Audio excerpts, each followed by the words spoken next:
Aqui no Brasil GRI InfraEnergy 2025, tivemos o prazer de contar com a participação da Verônica Sanches da Cruz Rios, diretora-presidente da Agência Nacional de Águas e Saneamento Básico.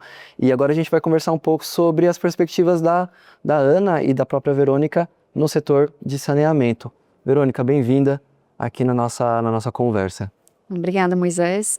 Primeiro, eu queria te parabenizar pelo crescimento do GRI, né? Vocês têm feito uma promoção de debates qualificados para a infraestrutura do Brasil nos últimos anos, e o que demonstra, né, o sucesso do trabalho de vocês. Então, te parabenizar e agradecer pelo convite para participar mais uma vez aqui com vocês. Perfeito, obrigado.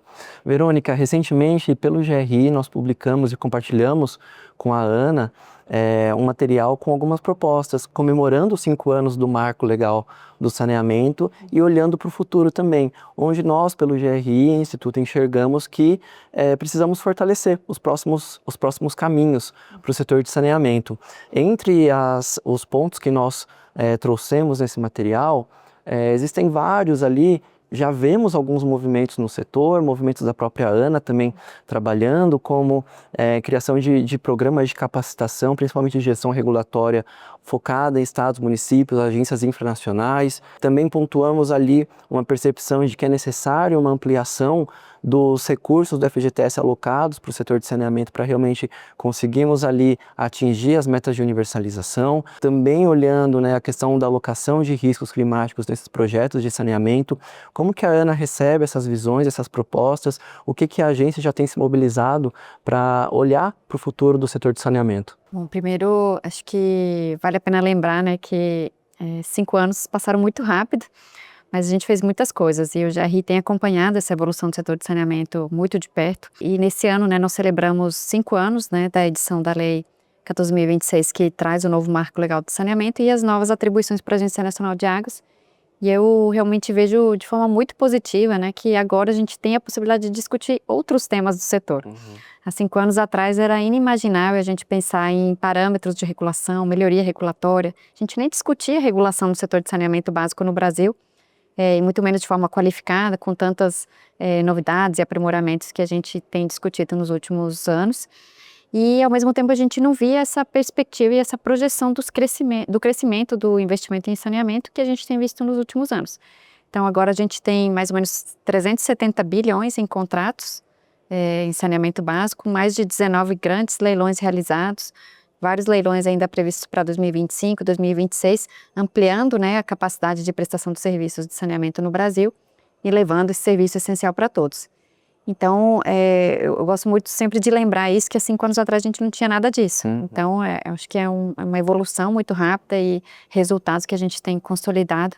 E a Agência Nacional de Águas, né, provando que conseguiu cumprir o desafio de fazer as normas de referência para o setor de saneamento. Acho que a gente tem tido um feedback muito positivo dos institutos, das associações, dos próprios prestadores, municípios, agências infranacionais, sobre a qualidade do trabalho que a gente tem feito. E isso certamente está reverberando nos outros agentes do setor. Quando a gente fala de capacitação das agências infranacionais, o grande objetivo é melhorar a qualidade da regulação em saneamento. Hoje temos 109 agências infranacionais de saneamento identificadas, 67 cadastradas na plataforma da Agência Nacional de Águas, ou seja, são aquelas que a gente tem mais contato e diálogo, enfim, troca de informações, de documentos e também, outras iniciativas. E quando a gente fala de capacitação é essencial.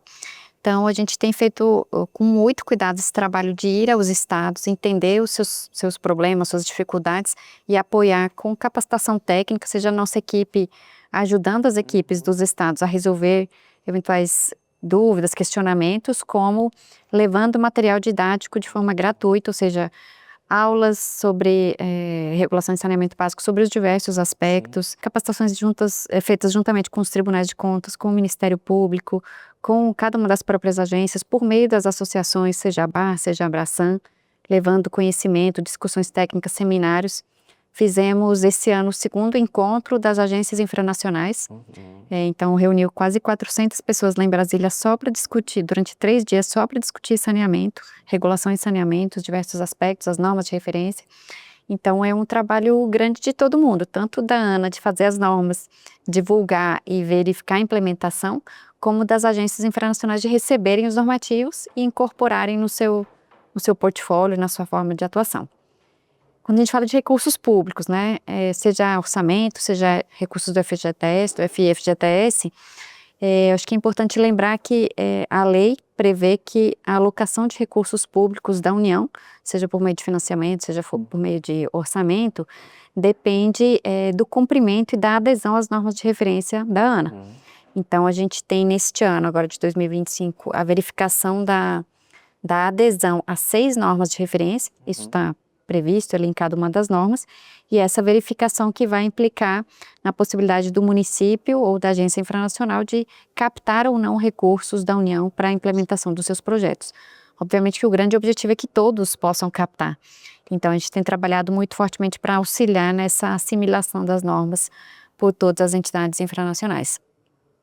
E quando a gente fala de risco climático, acho que 2024 foi um ano muito marcante no Brasil, porque nós tivemos de um lado, secas na região norte do país todo, então declaração de escassez hídrica pela ANA, praticamente em todos os rios amazônicos e no Rio Paraguai também, com implicações na hidrovia, com implicações na navegação ali na região norte como um todo, e tivemos também a maior enchente registrada da história no Rio Grande do Sul. Então, os extremos climáticos ficaram muito evidentes em 2024.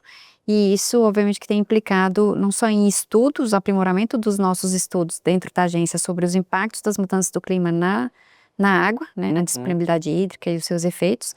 E aí, em termos já de contratos, ou seja, como é que a gente aloca em termos de riscos, de matriz de riscos de contratos, o risco climático, a gente tem trabalhado no sentido de sugerir ou aprimorar a inclusão de cláusulas contratuais em que aloquem o risco com determinados limites. Sim. Então, assim, até um certo parâmetro, o concessionário eventualmente pode assumir esse risco, mas tem outros fatos como a enchente do Rio Grande do Sul, que é algo inesperado, ou seja, tão grande que ninguém tinha condições de dimensionar esse risco e incluir isso num contrato. Então, algo que está no nosso radar e que, obviamente, que carece ainda de aprimoramento. E, Verônica, falando um pouco sobre o papel das agências reguladoras no Brasil. Nós, pelo GRI, nós temos acompanhado com muita preocupação a questão, por exemplo, do contingenciamento dos recursos das agências. Enviamos um ofício, inclusive, para a Casa Civil também, pontuando essa preocupação e como isso pode impactar todo o trabalho regulatório das agências e, por consequência, os investimentos nos diferentes setores, incluindo também de saneamento básico. Então, queria ouvir um pouco da tua visão sobre esse fato, né, do contingenciamento dos recursos, e também te perguntar sobre a sua visão sobre a PEC 42 de 2024, em tramitação no Congresso, que atribui ao Poder Legislativo a fiscalização do trabalho das agências reguladoras. Então, sobre orçamento, acho que foi um movimento bem curioso, assim, bem interessante, porque 2024, 2025, quando os orçamentos das agências de fato foram cortados de forma muito significativa, para você ter uma ideia, foi mais ou menos um corte de 35% em 5 anos. Então, praticamente inviabiliza, né, a prestação de vários serviços que as agências desenvolvem. A gente fez um estudo no âmbito do COARF, que é o Comitê das Agências Reguladoras Federais, vendo o impacto dos cortes em cada uma das agências e implicando em fechamento de unidades, servidores em trabalho remoto, demissão de colaboradores, enfim, impactos muito drásticos para o dia a dia das agências. Mas o movimento que eu achei interessante é que os setores regulados, por meio das associações e entidades, se reuniram e manifestaram o apoio às agências reguladoras, que é algo que era meio impensável, assim, os regulados defendendo as reguladoras. Mas acho que aqui ficou claro que é melhor você ter uma boa agência reguladora funcionando e trabalhando bem do que você não ter regulação. Para atração de investimentos, para segurança jurídica, para previsibilidade dos setores, é bom ter um bom regulador.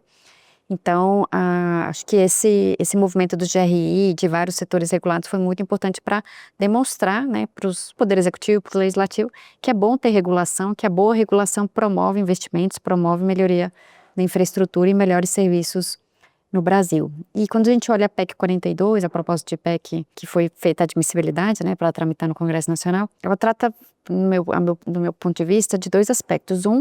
Uma subordinação ou uma vinculação ao Poder Legislativo, sendo que isso já está previsto na legislação e na Constituição. As agências, os diretores das agências são sabatinados pelo Senado Federal e nomeados pelo presidente da República. Então, isso já existe essa vinculação com o Poder Legislativo por meio do Senado Federal. E, anualmente, todas as agências reguladoras prestam contas ao Senado Federal. Nós somos, por lei, a lei nos determina que mandemos nossos relatórios de gestão ao Senado Federal, além de participarmos de todas as audiências públicas e debates que são feitos no Senado. Então, essa vinculação ao Congresso Nacional por meio da Câmara Alta, vamos dizer assim, do Senado, já existe. O que eu acredito que não é bom para o país, nem para a regulação e nem para a atividade econômica, é uma subordinação técnica, da decisão técnica. Então, qualquer que seja a instância que venha a ter a legitimidade para trocar ou arbitrar sobre uma decisão técnica da agência, precisaria ter o mesmo rigor que uma agência, que é seguir todo o rito de instrução de um processo com análise de impacto regulatório, oitiva à sociedade, para então ter os elementos para decidir sobre algo que impacte os setores econômicos. Então, qualquer decisão, vamos dizer assim, menos qualificada sobre uma decisão técnica, eu acho que não é benéfico para a infraestrutura do Brasil.